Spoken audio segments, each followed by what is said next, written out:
Assalamualaikum warahmatullahi wabarakatuh. Selamat siang. Perkenalkan, saya Heru Suharyadi. Saya dosen di jurusan Teknik Pertambangan Fakultas Teknologi Mineral dan Energi UPN Veteran Yogyakarta. Saat ini saya bergabung di KBK Ekonomi dan Manajemen Pertambangan. Dalam KBK ini, kami sangat konsentrasi kepada optimalisasi pada kegiatan pertambangan. Dalam proses pengajaran yang ada di UPN Veteran Yogyakarta, KBK Ekonomi Mineral sangat membantu dalam proses optimalisasi. Kenapa demikian? Karena dalam KBK Ekonomi Mineral di sini diajarkan berkaitan dengan pengantar ekonomi, manajemen pertambangan, dan evaluasi proyek. Sebagaimana kita tahu bahwa manajemen pertambangan berkaitan dengan bagaimana melakukan manajemen pengelolaan serta bagaimana melakukan planning dan organisasi dalam kegiatan pertambangan. Banyak hal yang dilakukan dalam proses pengajaran. Salah satunya adalah pembentukan RPS yang sesuai dan menjadikan mahasiswa-mahasiswa tambang yang mampu adaptif di lingkungan kerjanya nanti. Oleh sebab itu, kami dari Ekonomi Mineral, dalam hal ini manajemen pertambangan, mengelola beberapa materi-materi kuliah yang disesuaikan dengan kebutuhan industri, sehingga mahasiswa dapat memahami secara baik apa yang diterapkan di dalam industri pertambangan dan yang diajarkan di dalam bangku perkuliahan. Untuk itu, kami di Ekonomi Mineral biasanya menerapkan case-based method maupun project-based method yang digunakan dalam RPS terkini, di mana RPS terkini sudah sesuai dengan OBE, Outcome Based Education. Berkaitan dengan penelitian yang dilakukan dalam KBK Ekonomi Mineral, sudah banyak penelitian bersama yang kami lakukan. Salah satunya adalah bagaimana menerapkan good governance dengan memperlihatkan bagaimana kondisi tambang yang baik dan benar dan diterapkan dalam industri pertambangan. Selain itu, penelitian-penelitian berkaitan dengan ekonomi mineral terkait dengan bagaimana kita menghitung real option atau opsi real dalam proses kegiatan penambangan merupakan salah satu kekuatan dalam ekonomi mineral. Selanjutnya, terkait dengan pengabdian kepada masyarakat, saya dan Ekonomi Mineral telah menerapkan sistem penambangan yang baik kepada tambang-tambang rakyat yang ada di daerah istimewa Yogyakarta dan membuat suatu kajian induk terkait dengan strategi mineral silika dan kuarsa yang ada di Indonesia. Hal ini bekerja sama dengan Kementerian Energi dan Sumber Daya Mineral Republik Indonesia. Untuk itu, mari kita lihat bagaimana saya menerapkan harmonisasi antara penelitian pengabdian kepada masyarakat di dalam pengajaran sebagai berikut. Baik, Assalamualaikum warahmatullahi wabarakatuh. Selamat pagi semuanya. Sebelumnya, seperti biasa, sebelum kita memulai kuliah pada pagi hari ini, mari kita berdoa menurut agama dan kepercayaan kita masing-masing. Berdoa disilahkan. Terima kasih, berdoa selesai. Baik, seperti yang saya sampaikan minggu lalu bahwa kita materi hari ini adalah berkaitan dengan teori antrian. Tapi sebelum masuk ke dalam teori antrian, ada beberapa hal yang kalian harus pahami terlebih dahulu. Jangan sampai mengulang kayak gini. Kemarin itu banyak yang tanya, kira-kira di mata kuliah ini seperti apa sih pembagian terkait dengan penilaian dan seterusnya. Oleh sebab itu, hari ini saya jelaskan lagi terkait dengan mata kuliah ini, bahwa mata kuliah ini adalah manajemen tambang. Kalau kita berbicara tentang manajemen tambang yang kemarin, ini nanti akan diampu oleh saya, seperti yang saya sampaikan minggu lalu. Kemudian ada Pak Aldin, kemudian yang satu lagi adalah Ibu Wawong Dwi Ratmina. Pembagiannya seperti yang saya sampaikan bahwa setelah UTS ini akan diajar oleh saya yang berkaitan dengan bagaimana kita melakukan optimalisasi dalam proses atau kegiatan penambangan. Nah, kemarin mungkin kalian sudah dijelaskan oleh Bu Wawong terkait bagaimana yang pertama, poin 1, yaitu pengorganisasian fundamental terkait dengan manajemen. Kemarin masih ada yang ingat apa yang dimaksud dengan manajemen? Di awal, fundamental dari manajemen harus punya apa? Yang pertama, bagaimana kita melakukan Planning. Kemudian setelah melakukan planning, organizing. Kenapa perlu organizing? Untuk membuat tata kelola suatu perusahaan membutuhkan organisasi atau struktur yang jelas. Ya, betul. Bagaimana kalau seandainya kita membuat suatu kegiatan itu tanpa ada orang yang bertanggung jawab, itu tidak akan berjalan dengan baik. Sehingga kita perlu melakukan pengorganisasian. Setelah diorganisasi dilakukan apa? Kemarin sebelum UTS dilakukan action. Apa action? Action adalah kegiatannya sendiri. Nah, itu kalian sudah dapatkan di sebelum UTS. Seperti yang ada di RPS, kemarin kalian sudah dapatkan di sebelum UTS. Setelah UTS ini, yang pertama akan kalian bahas adalah kaitannya dengan linear program. Kemudian yang kedua adalah materi minggu pertemuan lalu, yaitu kaitannya dengan teori antrian. Nah, kemudian minggu depan kita akan mempelajari tentang teori transportasi. Nah, di sini kalau seandainya kita berbicara tentang RPS yang kita punya, nanti kita akan membahas tentang capaian pembelajaran. Nah, minggu lalu belum saya sampaikan terkait dengan capaian pembelajaran. Minggu ini saya sampaikan bahwa yang namanya teori antrian itu masuknya di mana sih? Itu akan masuk di dalam CPL 2 dan CPL 8. CPL sasaran capaian pembelajaran lulusan, di mana pada saat kalian sudah mendapatkan materi kuliah terkait dengan manajemen tambang, saudara-saudara sekalian harus mampu yang pertama mengaplikasikan matematis, fisika kaitannya dengan IPA dan seterusnya, kemudian K3 dan lingkungan dalam proses pembelajaran. Itu yang pertama. Yang kedua, CPL nomor 8. Bagaimana dengan adanya manajemen tambang ini, nanti diharapkan teman-teman setelah lulus manajemen tambang, kalian bisa melakukan yang namanya kewirausahaan. Membuat bagaimana suatu organisasi yang dapat menguntungkan atau mendapat nilai tambah. Nah, kemudian yang ketiga, setelah kita mengetahui bagaimana capaian pembelajarannya, kita ada yang disebut dengan capaian dari mata kuliah itu sendiri. Capaian dari pembelajaran mata kuliah. Nah, CPMK-nya kita seperti yang saya sampaikan sebelumnya, kita memang punya 3 capaian pembelajaran di manajemen tambang. Yang pertama adalah mampu mengidentifikasi dan menerapkan sistem dan manajemen yang baik. Nah, yang kedua, mampu menjelaskan proses pembuatan suatu perencanaan. Ini sudah dilakukan sama kalian kemarin, ya kan? Udah ada tugasnya? Sudah lihat tugasnya semua kan? Sudah mengumpulkan di Spada? Nah, tugas itu sebagai penilaian nantinya yang akan masuk ke dalam CPMK yang kalian dapatkan. Kemudian yang ketiga, itu mampu mengoptimalisasi produksi. Nah, inilah dia, ini saya mau tekankan. Hari ini kita mempelajari tentang teori antrian dalam rangka yang nomor 3 itu, yaitu mampu melakukan optimalisasi dalam kegiatan produksi pertambangan. Jadi lengkap ya, kemarin 1-2 sudah disampaikan sebelum ini. Kemudian yang nomor 3 yang hari ini kita pelajari, yang kaitannya dengan bagaimana kita melakukan optimalisasi. Nah, pengoptimalisasiannya itulah kita menggunakan tadi teori antrian. Itu ada di mana? Coba kita lihat sub CPMK-nya. Jadi ini pembelajaran itu harus berkait. Bagaimana CPL kemudian diturunkan di dalam CPMK, kemudian ada sub CPMK-nya. Kita ada di nomor 3, 4, dan 5. Di mana di dalamnya adalah bagaimana kita melakukan pengorganisasian dalam rangka peningkatan optimalisasi. Nah, peningkatan optimalisasi yang paling penting sebagai sub CPMK. Nanti materinya apa? Materi yang sekarang, pertemuan sekarang terkait dengan aplikasi teori antrian, kemudian nanti dilanjutkan dengan transportasi. Untuk kajian pustakanya, teman-teman, untuk yang pertemuan hari ini, nanti kita lebih banyak mengacu pada pustaka yang nomor 4. Ini, kemudian selanjutnya untuk penilaian. Ini yang jangan sampai salah lagi.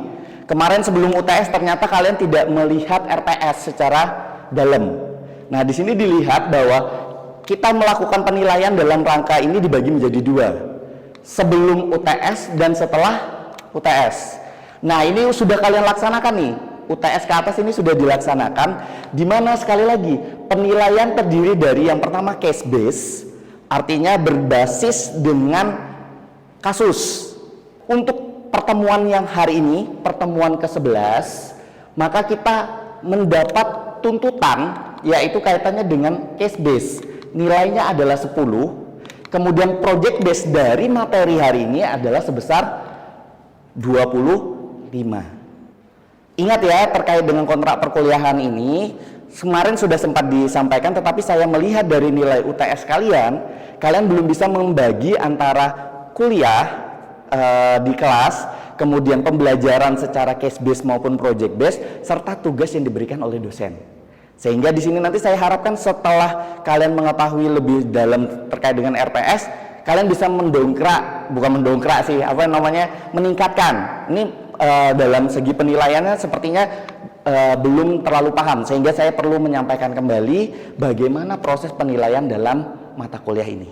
Bahwa kalau kita berbicara tentang tadi optimalisasi, coba kita berpikir kemarin materi minggu lalu, yang namanya optimalisasi itu diawalkan dengan proses manajerial, artinya proses manajemen yang baik. Di mana proses manajemen yang baik itu adalah bagaimana kita melakukan pengelolaan terhadap kegiatan pertambangan yang kita punya atau kita lakukan. Sehingga di sini yang perlu teman-teman lihat apa? Dalam proses manajemen terkait dengan optimalisasi, ada suatu proses di mana kita tidak boleh melakukan yang namanya apa? Adanya suatu antrian dalam proses. Antrian. Ini nggak boleh. Kenapa nggak boleh ada antrian? Apa? Kaitannya dengan apa? Kaitannya sama waktu. Kenapa berkaitan dengan waktu? Ada yang tahu nggak? Kenapa sih yang namanya optimalisasi itu pasti berkaitan dengan waktu? Kalau kita ditambang, kita ingat bahwa setiap kita melakukan kegiatan pertambangan, di sini kita akan menganut yang namanya produktivitas. Produktivitas. Nah, dalam produktivitas ini berkaitan dengan apa? Cycle time atau waktu tunggu. Kenapa? Karena rumusnya ingat, CT per 3.600 dikalikan dengan kapasitas bucket dikalikan bucket fill faktor dan seterusnya. Yang artinya apa? Di sini cycle time sangat mendukung atau sangat berpengaruh dalam proses produktivitas dalam kegiatan tambang. Sehingga teman-teman sekalian, sekali lagi dalam kita melakukan optimalisasi pada kegiatan produksi pertambangan, yang perlu kita lihat adalah cycle time atau waktu. Sehingga kalau terjadi suatu kegiatan yang disebut dengan antri, ini berarti ada suatu permasalahan. Kan berarti case kan, permasalahan dalam kegiatan tambang yaitu antrian. Nah, antrian ini harus kita pecahkan. Bagaimana salah satu materi yang akan kita gunakan untuk memecahkan ini, kita gunakan yang disebut dengan teori antrian. Nah, dengan teori antrian ini diharapkan kita mampu menghitung nilai optimal daripada cycle time yang kita gunakan dalam proses produksi. Jadi antrian itu bisa terjadi karena apa? Sekali lagi, tingkat pelayanannya tidak optimal. Nah, ketidakoptimalan itu bisa disebabkan apa? Tadi benar. Mungkin ada human error dalam hal ini kalau kita berbicara manusia. Tadi di kasir gitu. Tapi kalau ditambang, kaitannya dengan apa? Alatnya tidak bekerja secara optimal. Nah, ketidakoptimalan alat inilah yang harus kita pecahkan dengan menggunakan teori antrian. Tapi sebelum itu, ayo kita pahami dulu bahwa dalam suatu kegiatan pertambangan, antrian yang terjadi bukan dalam satu circle bukan dalam satu line tertentu saja. Misalnya ini ada suatu pelanggan, dia pingin dump truck gitu ya. Dump truck ini bukan cuma dalam satu line aja. Ini langsung ada si backhoe gitu. Di sini ada backhoe. Backhoe-nya ini melakukan pelayanan terhadap satu dump truck, tidak. Dalam suatu kegiatan tambang itu yang namanya kegiatannya pasti berulang atau yang biasa kita sebut dengan teori antrian putaran. Ada yang tahu kenapa disebut dengan teori antrian putaran? Masih ingat? kegiatan penambangan itu terdiri dari kegiatan apa aja? Apa? Penggalian, pemuatan, dan pengangkutan. Sehingga kalau saya simulasikan, ini misalnya satu kegiatannya adalah pemuatan. Setelah dimuat, si alat dump trucknya tadi dia akan melaksanakan apa? Dia akan muat ke tempat yang sudah ditentukan. Contoh kalau batu bara dia dimasukkan ke dalam stockpile. Di sini ada kegiatan kan? Berarti apa? Dumping kan? Nah, setelah didamping dia akan berkegiatan lagi. Melakukan kegiatan apa? Travel dalam keadaan kosong. Nah, kegiatan ini merupakan kegiatan looping. Nah, kegiatan looping di sini inilah yang nanti kita lakukan yang namanya optimalisasi. Sebelum kita melakukan optimalisasi, kita tahu dulu jumlah pelanggan pada setiap tahapan. Itu artinya apa? Tadi yang namanya antri berarti dia ada tingkat pelayanan yang tidak bisa dilayani. Artinya apa? Banyak pelanggan yang tidak terlayani. Sehingga di sini teman-teman harus lihat. Yang pertama ada yang disebut dengan M. Apa itu M? Ada yang tahu? Kalau dilihat dari rumus di depan, ada yang tahu M itu apa? Nah, M ini adalah kegiatannya atau prosesnya. Ada berapa proses atau kegiatan dalam proses tersebut? Kegiatan pelayanannya ada berapa? Kalau ada 5 berarti M-nya sama dengan 5. Nah, kemudian di situ ada K. Apa itu K? Jumlah pelanggannya. Jumlah pelanggan. Jadi selain kita harus mengetahui berapa sih jumlah kegiatannya atau jumlah tahapnya, kita harus tahu juga berapa jumlah yang harus kita layani. Kemudian di situ ada I. I itu adalah tahapan ke. Tahap ke. Jadi kalau seandainya tadi dalam suatu kegiatan tambang ada pembongkaran, kemudian digali, dimuat, kemudian dalam keadaan kosong, kemudian kembali lagi, berarti ada berapa tahap? Ada 4 tahap. Berarti kalau ada 4 tahap berarti I-nya ada 4, yaitu I1, I2, I3 dan I4. Ini adalah jumlah tahapannya. Nah, kemudian di situ ada N kecil, N1. Itu artinya apa? N1 ini adalah jumlah K yang ada pada tahapan I. Jadi misalnya kalau di I1 tadi ada K-nya ada 2, berarti di N1 sama dengan 2. Artinya ada 2 alat yang harus dilayani dalam tahapan ke I. Begitu. Ada pertanyaan sebelumnya? Sebelum kita masuk ke materi berikutnya? Belum? Kalau belum ada, kita lanjutkan. Nah, setelah kalian mengetahui ini tujuannya untuk apa? Dalam proses atau analisis dengan menggunakan teori antrian, teman-teman akan diajarkan atau digunakan metode apa? Kita masih menggunakan matematika sederhana. Kenapa saya bilang sederhana? Ini matematika kalian pelajaran ke SMA. Apa itu? Di sini nanti akan menggunakan yang namanya probabilitas. Artinya apa? Kan kita nggak bisa menerka-nerka gitu kan? Yang bisa kita lakukan adalah bagaimana kesempatan gitu kan?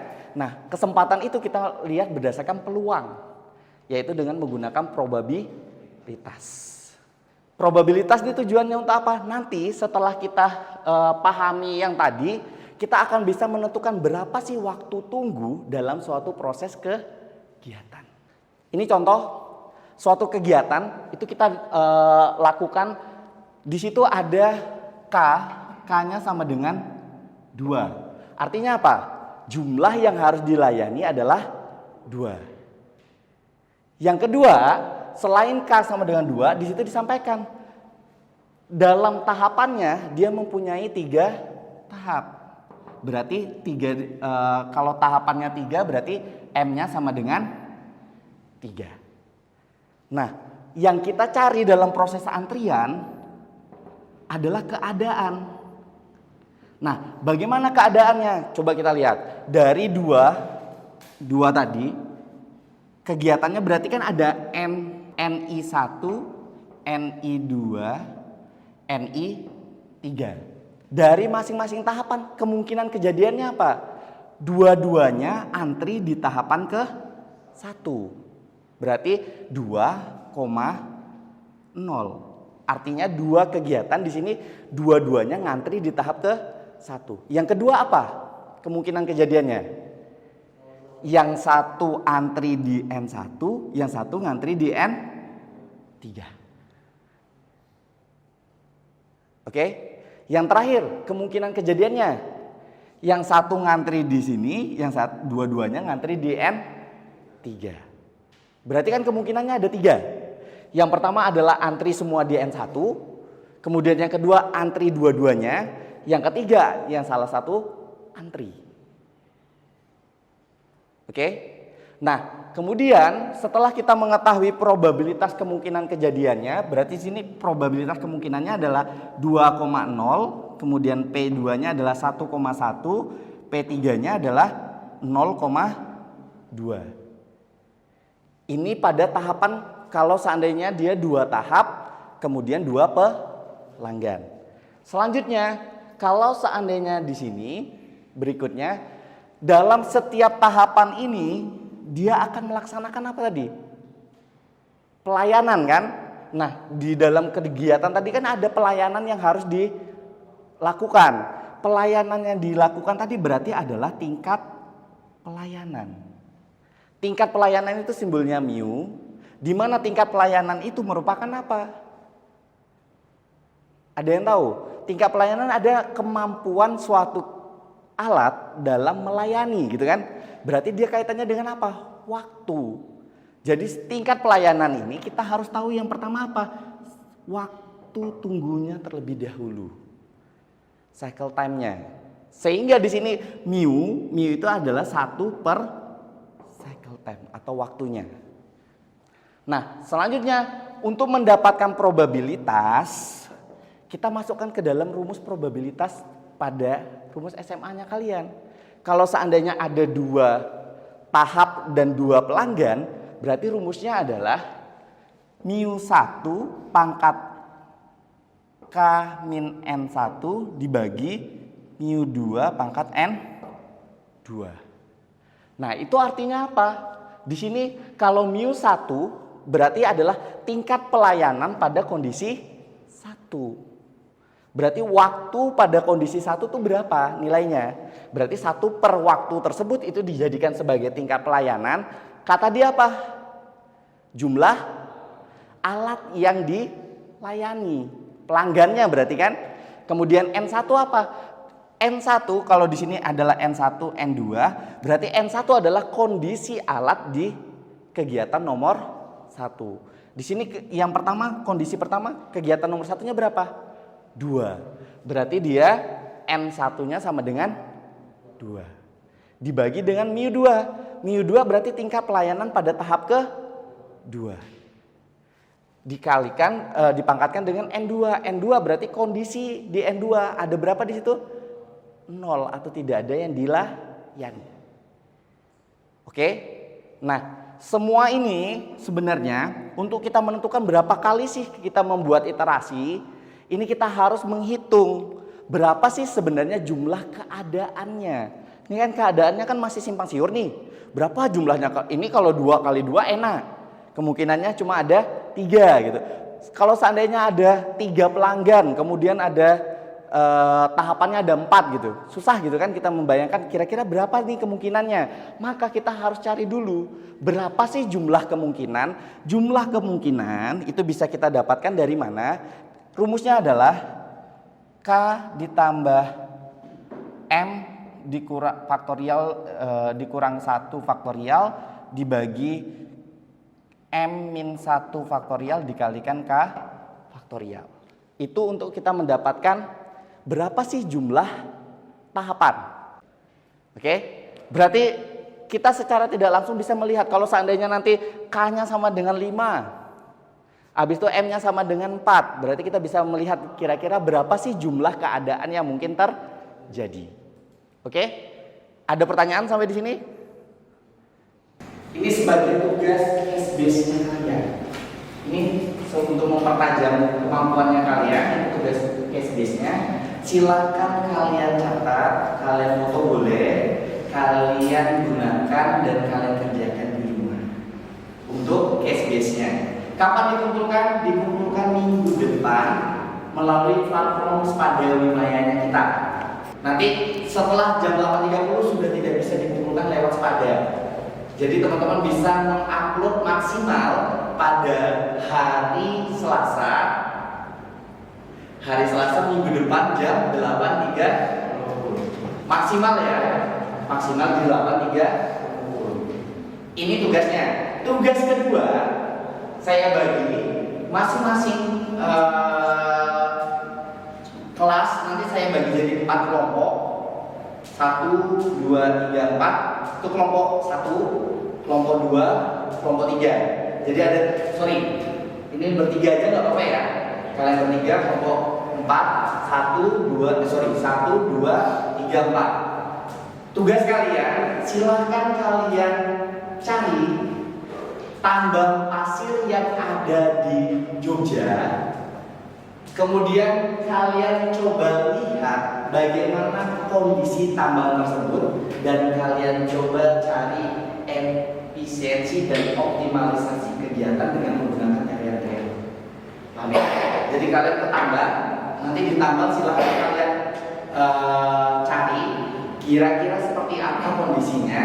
Dari kondisi tersebut nanti kalian bisa menghitung kira-kira berapa jumlah optimalisasi dari proses. Ada pertanyaan dari sini? Ada yang mau ditanyakan? Ada? Mas Dapa? Aman? Nesa? Ini? Rifki? Aman? Kalau aman, teman-teman juga bisa mengakses video pembelajaran yang sama untuk mengulangi lagi. Siapa tahu kalian lupa, kalian bisa gunakan ini untuk pembelajaran di rumah. Silahkan kalian lihat di YouTube saya.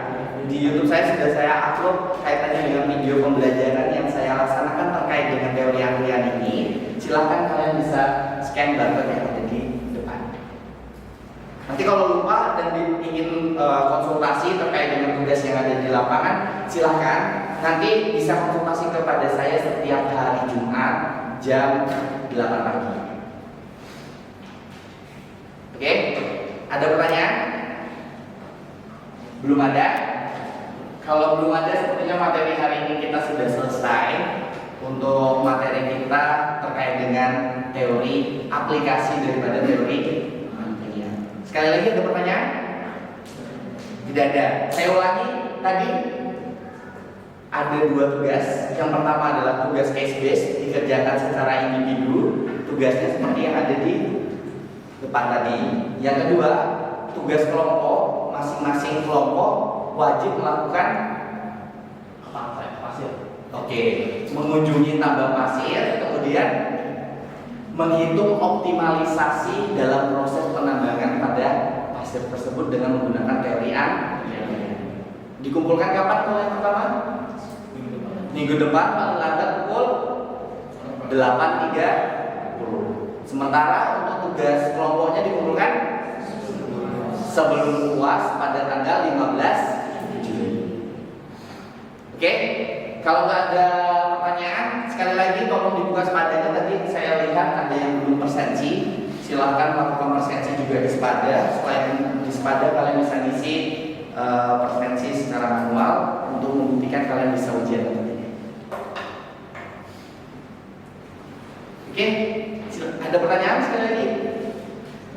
Tidak ada. Kalau tidak ada, kita tutup perkuliahan pada kesempatan hari ini. Semoga materi-materi yang disampaikan tadi bisa menambah pengetahuan kalian. Untuk menutup, mari kita berdoa. Berdoa disilakan.